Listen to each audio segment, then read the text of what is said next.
Renforcer la sécurité climatique au Sahel, c'est le mot d'ordre de ce premier forum sahélien sur le climat. Il se veut être un cadre de réponse en termes de gestion de conflits, d'adaptation et de sensibilisation autour de la problématique des enjeux du climat. Déjà au niveau national, il y a le budget d'État qui fait un effort pour mettre des ressources à la disposition des différentes structures ou différentes collectivités pour s'adapter aux effets néfastes du changement climatique.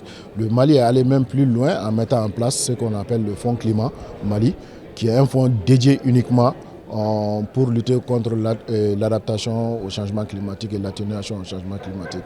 Mais ces efforts ne sont pas suffisants pour pouvoir endiguer le problème lié au changement climatique. C'est pour ça, très rapidement, on s'intéresse au financement lié au niveau international. C'est les pays qui étaient premièrement indexés, historiquement responsables des changements climatiques, qui font transiter leurs ressources à travers ces différents fonds internationaux.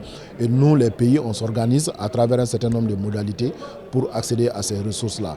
Selon les organisateurs, le Sahel est aujourd'hui l'une des régions les plus violentes au monde en raison de la crise sécuritaire dont elle fait face. Cette situation est aggravée par l'impact du changement climatique, d'où la nécessité d'une réponse collective et coordonnée entre les différents pays de la région, insiste-t-il. Il faut vraiment aller vers les ressources énergétiques. Et Dieu faisant, en tout cas pour la Guinée aujourd'hui, château d'eau de l'Afrique de l'Ouest, ayant tous ces bassins fluviaux qui prennent leur source au niveau de la Guinée, nous avons comme premier engagement d'adaptation justement la préservation et la protection de ces ressources, de ces bassins versants, ainsi de suite. Et donc, c'est de mettre en place, par exemple, des barrages hydroélectriques, c'est de promouvoir l'énergie solaire, c'est de promouvoir l'énergie éolienne. Face à la situation, les pays du Sahel ont d'ores et déjà mobilisé 14 milliards de francs CFA pour la gestion de la problématique dans la région du Sahel et du Liptako-Gourma.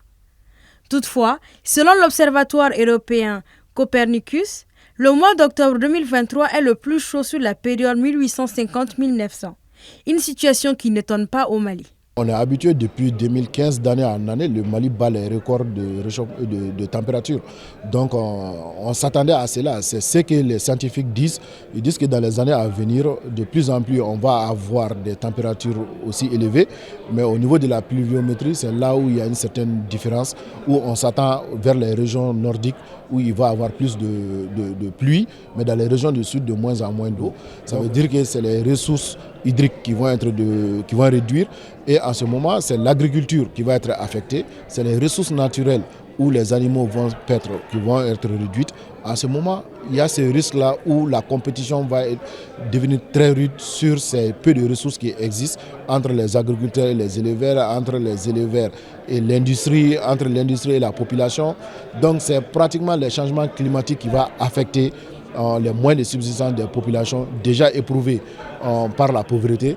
Donc forcément, ça va entraîner les questions d'insécurité et forcément, c'est la paix, c'est la cohésion sociale qui va être mise en épreuve. À noter que le forum Climat, Paix et Sécurité prendra fin demain samedi 11 novembre.